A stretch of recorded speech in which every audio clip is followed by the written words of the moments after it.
Good morning and good day sa inyo guys. Sa video na ito ako'y magsushort ride lamang.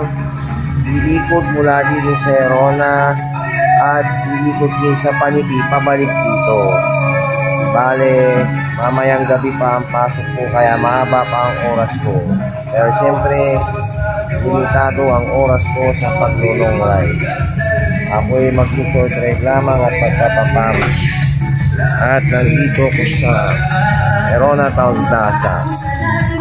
At kung makikita dyan sa likuran ko may mga nagdudumba. Bale, iikot ako mula dito sa Erona, dadaan sa mga western barangays, labas ng Paniki at pabalik dito, diretso na sa bahay. Well, tara na, magpapawis muna tayo. Wala muna tayong time mag long ride. Ang mahalaga pumadyak tayo. Madalang ko na lang kasi itong ginagawa. Let's go!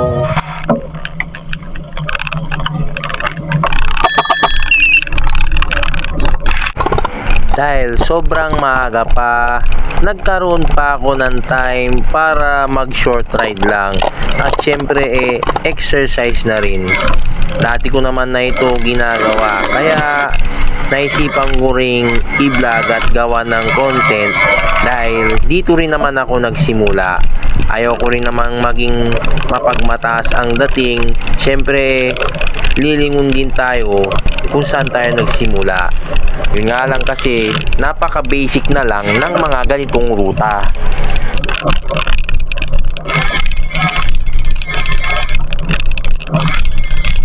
Naharap ko lang magganito para ako pawisan. Night shift pa ako mamaya Kahapon pinili ko lang magpahinga. Hindi naman kailangan kada day off lagi akong magbabike. Kaya mas prepared ko na lang mag solo kaysa may kasama na yaya ng yaya. Siyempre may mga obligasyon din tayo. Kaya madalas sa mga ride ko naka-schedule na lang. Tapos puro malayuan. Sobrang long ride or semi-long ride pa yan. Tara, papawis lang tayo ngayon. Dito rin ako nagsimula sa rutang ito. Siyempre limunin ko rin. Kasi mahirap na iniisip din ng iba sa'yo yumabang ka kahit hindi naman totoo.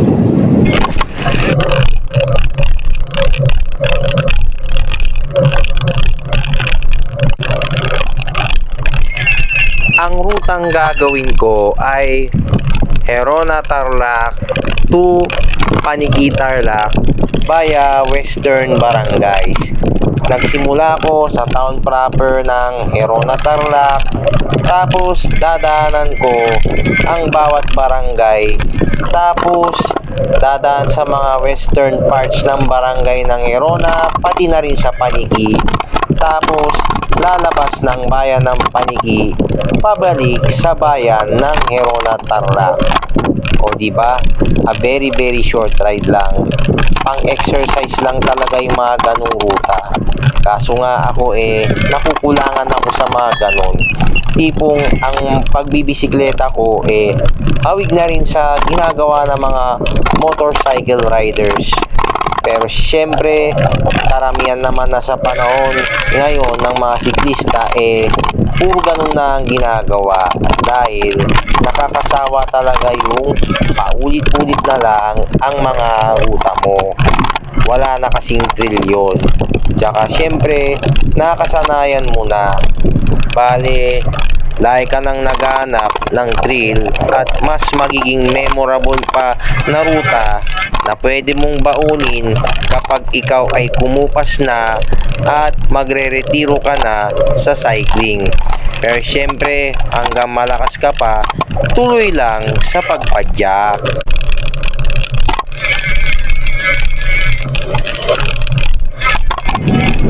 Approaching na ako sa Tagumbao Bridge. Tambay lang saglit, sightseeing, tapos diretso na sa Western Barangays ng Herona, labas dun sa Western Barangays ng Paniki, paikot sa bayan ng Paniki, reminiscing where my cycling journey starts. Kailangan ko rin pala yung mga ganito maski papano man.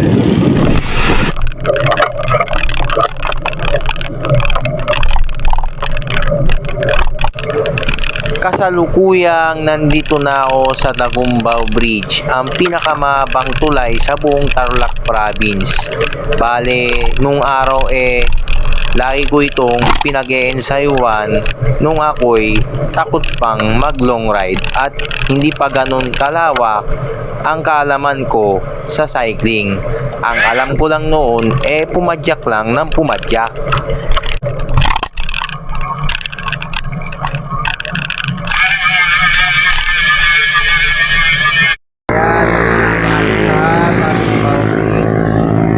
At kung makikita nyo ang Tarlac dito tuyong-tuyo naman. At ito'y napapagtaniman ng bike ko. Bale, didiretso ko dyan papunta sa Barangay Sembrano at Barangay Sulipa, tapos kakanan dun dire-diretso sa mga barangay ng Paniki. At ito, tumawid ako sa kabila. Ayan ang view ng Tarlac River. Kung mapapansin ko yun. At wala pang araw, pasikat na rin. Ayan, papakita na si Haring Araw. Ayan yung bike ko. Saglit lang naman ako dito, tapos didiretso na ako dun. Napakita ko lang yung view, siyempre. Kung baguhan ako sa pagbabike, ito lang lagi ang aking pinupuntahan hanggang magsawa ako. Tara, balikan na natin ng aking bisikleta na si Black Mamaw.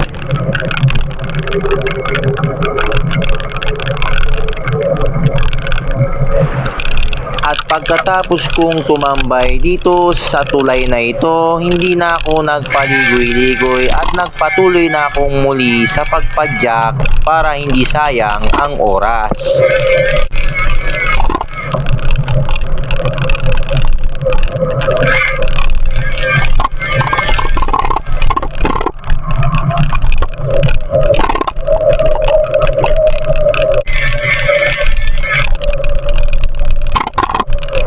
Nung araw na madalas pa akong mag long ride dito, kasama ng pinakauna kong naging grupo 2 lanes pa ang daan dito, tapos hindi pa ganun katino. Fit na fit naman siya sa mountain bike dahil bitak-bitak pa ang mga kalsada noon dito. Ngunit kung makikita sa eksena at kuha ko ng video dito ang laki na rin ng pinagbago dahil napakalapad na at 4 lanes na ang kalsada dito. Perfect na rin ito sa mga siklista, lalong na yung mga siklistang hindi naman mahilig mag long ride, gusto lang talaga magpapawis at mag-exercise. Perfect spot din ito para mag-practice or mag-train sa pagmomotorsiklo kung ikaw ay baguhan pa lamang.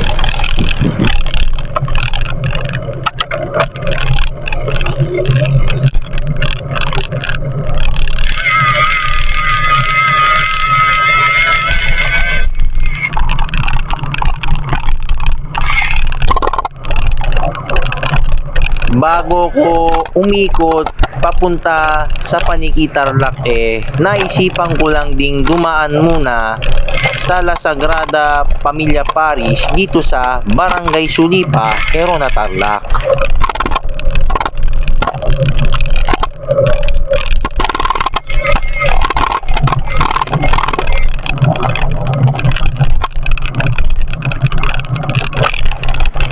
Napakaganda ng simbahan na yon at dinadayo ng mga taga iba't ibang bayan dito sa buong probinsya ng Tarlac, lalong-lalo na kapag mahal na araw. Perfect din siya para sa mga bisita iglesia tuwing Monday, Thursday. Kakanan na sana ako kaso naisipan kong daanan itong La Sagrada Familia Parish. Isa rin itong magandang simbahan na matatagpuan dito sa bayan ng Gerona, dito sa Barangay Sulipa, Gerona, Tarlac. Hingi lang ng gabay kay Lord. Buti kahapon nakapagsimba rin ako.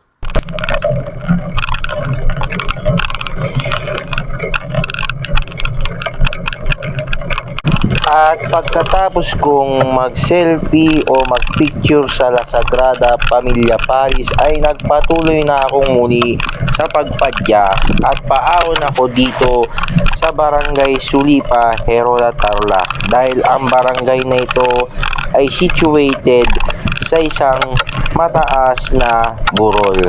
Ang Western Gerona ay puro matataas na burol kaya maraming ahon at marami ring lusong dito.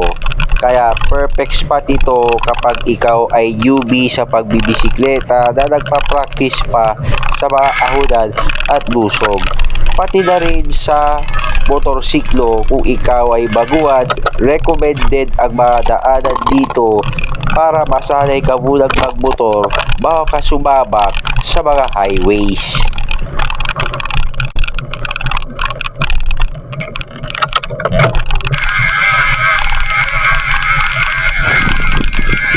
Ang susunod na barangay na tatahaking ko pagkatapos nitong Barangay Sulipa ang Barangay Santa Lucia, Gerona, Tarlac, na uling barangay na sakop ng Gerona na madadaanan ko dahil susunod puro sakop na ng Paniki, Tarlac.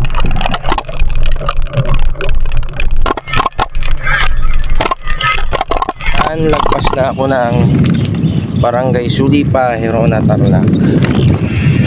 Naninibago ako sa rutang ito kasi hindi ko na masyadong ginagawa. Wala nagsawa na tayo, tsaka panay level up na yung mga niruruta natin Ganun talaga, kailangan ding mag-grow bilang isang siklista. Sa pagkakalam ko, ang susunod na barangay dito Barangay Santa Lucia, Gerona, Tarlac. Tara, dire-diretso lang tayo. Maaga rin tayo makakauwi dahil short ride lang ito. Tsaka syempre may trabaho pa mamaya.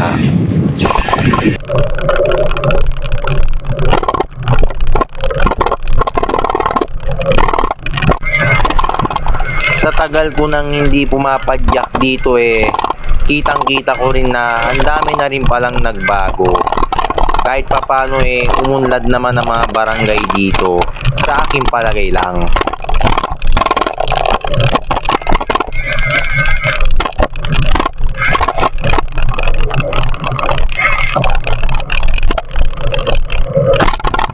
At kasalukuyang dinadaanan ko na ang Barangay Brillante, Paniki, Tarlac. Hindi ko nga lang madadaanan ang barangay town proper or sentro ng barangay na ito. Halos puro kabahayan lang ang nadaanan ko at hindi ko naman alam ang daan papunta dun sa sentro ng barangay nila. Pero hindi naman importante yun.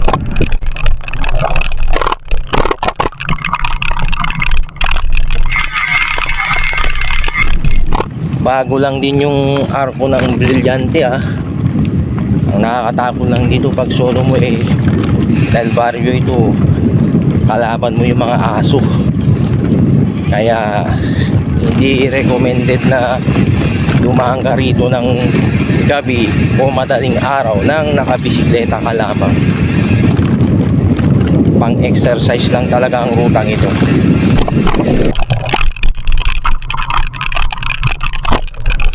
Palis na ako ng Barangay Brillante, Paniki, Tarlac.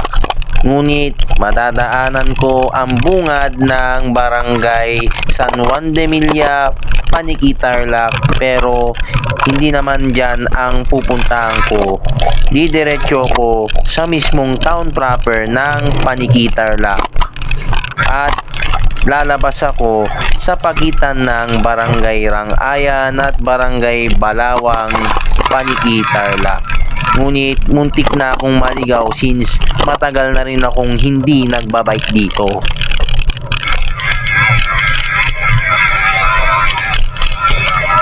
Nandito ako sa Barangay Sinigpit, Paniki Tarlac. Napadiretso ako dito sa sentro ng kanilang barangay. Dapat ang ginawa ko ay kumaliwa. Wala hindi ko na masyadong ginagawa yung mga ganitong ruta kaya medyo nakakalimutan ko na rin ng konti, pero tinignan ko sa mapa lalabas ka rin dun sa Balawang kapag diniretso mo to. Kaya lang di ko nadadaanan to. Tinignan ko lang yung Google Earth kung tama ba ang aking dinadaanan. Tara, larga na tayo at daanan natin ang tamang dadaanan.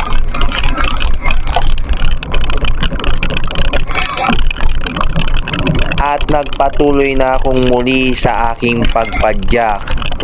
Muntik na kasi akong maligaw talaga dito sa Barangay Sinigpit, Paniki Tarlac.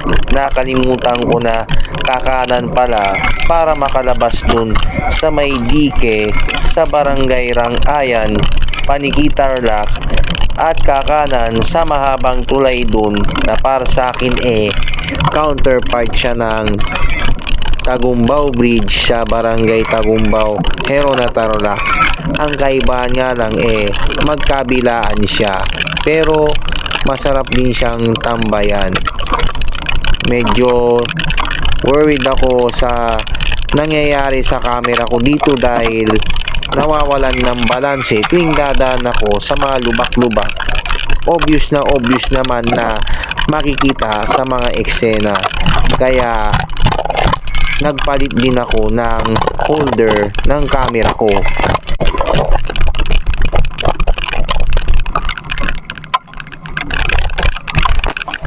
At malapit na ako makalabas sa Provincial Road at kakanan dyan sa mahabang tulay ng Barangobong Bridge 1 dito sa Barangay Rangayan, Paniki Tarlac.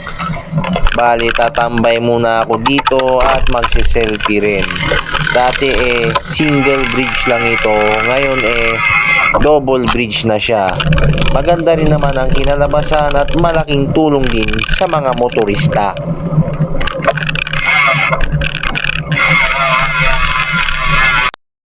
Andito na ako sa Barangobong Bridge dito sa Barangay Balawang, Paniki Tarlac. Kumbaga ito ang counterpart ng Tagumbao Bridge dito sa bayan ng Paniki Tarlac. Yung nga lang doble siya. Dati isa lang ang tulay na ito. Ngayon merong westbound tsaka eastbound na magkabila ang tulay.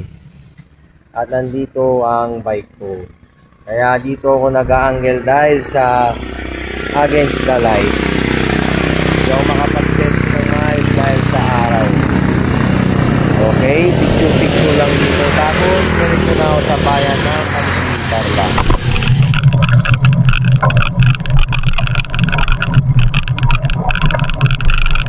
Pagkatapos kong tumambay sa Barangobong Bridge 1 dito sa Barangay Rangayan, Paniki Tarlac, nagpatuloy na ako ulit sa pagpadyak para dumiretso mismo sa town proper ng Paniki Tarlac at tatambay dun sa napakagandang plaza nila. Although nakakamiss din ang classic na itsura ng plaza ng Paniki Tarlac.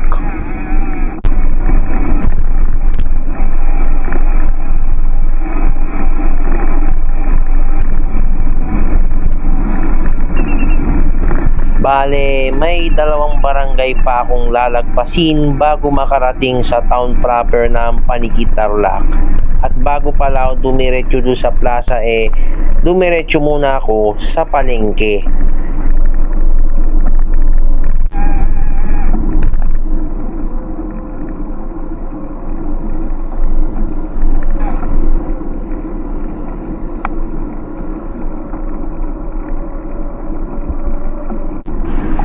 Kasalukuyang binabaybay ko na ang barangay Kabayawasan, Paniki, Tarlac. Dire-diretso na lang ang aking pagpadyak at wala nang tigil.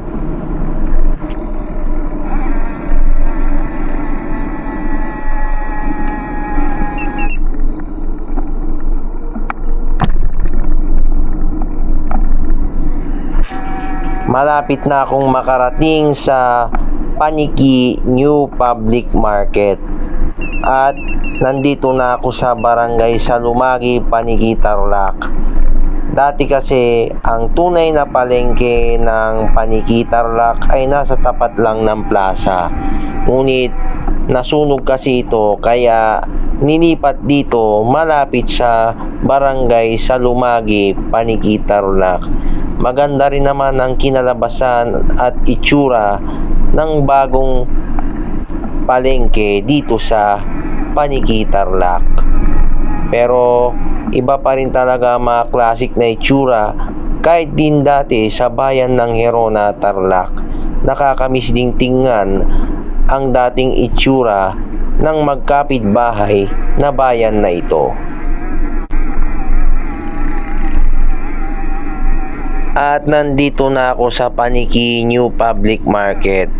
Bale, mag-iikot-ikot lang ako dito para kuhanan din ng video para syempre maibida rin naman at mai-share sa mga kung sino man ang manonood ng content ko na ito.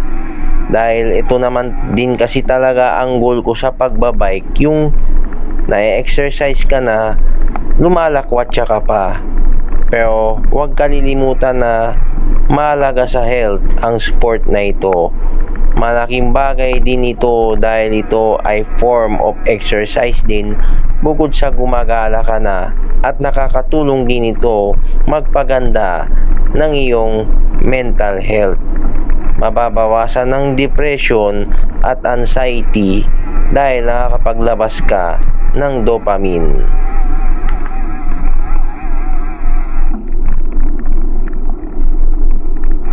Ang saklap lang na hindi ko pala nakuhanan yung pag-loop ko sa Paniki Town Plaza at sa buong bayan ng Paniki, Tarlac sa may town proper dahil di ko pala na-record sa isa ko pang action camera.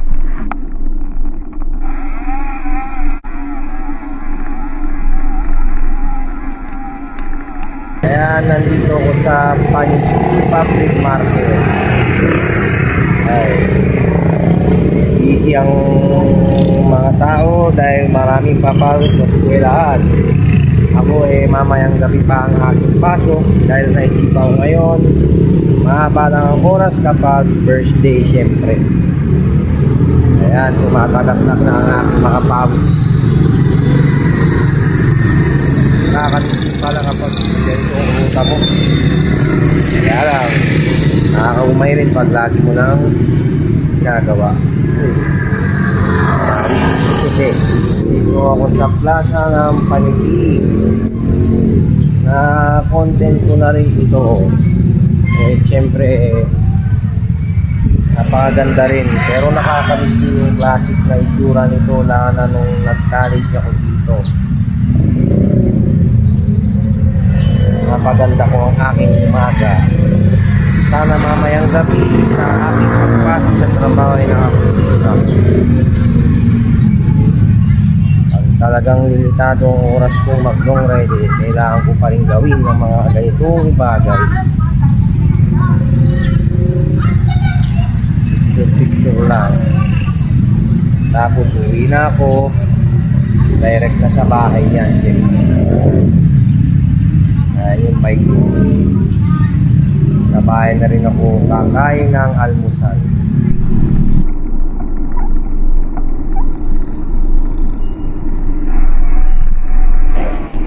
Eto na lang na part ng Paniki, Tarlac ang nakuhanan ko, since akala ko nakuhanan ng aking Campro Curve 1 yung mga eksenang gustong kuhanan dun sa town proper ng Paniki, Tarlac. Nagtambay-tambay muna ako doon at picture syempre. Hindi naman kumpleto ang ride kung hindi ka nag-post ng picture. Dumagdag na lang itong vlog at nagiging libangan ko na lang din ito nang hindi ko namamalayan na ang dami ko na rin palang nagawang video. Kahit hindi naman din sobrang dami, at least marami akong makakalkal sa aking pagtanda. Eto na, dire-diretso na ako pabalik sa bayan ng Herona Tarlac. Hindi ko rin pala nakuhanan yung junction na papasok sa amin. Pero ganun talaga. Pero okay lang din yan kasi hindi naman kailangan i-broadcast lahat eh. Capture the important moments nga. Ika nga sa napanood kong content na tips para makagawa ng isang cycling vlog or content. Eto na, malapit na ako sa boundary ng Herona Tarlac at Panigi Tarlac.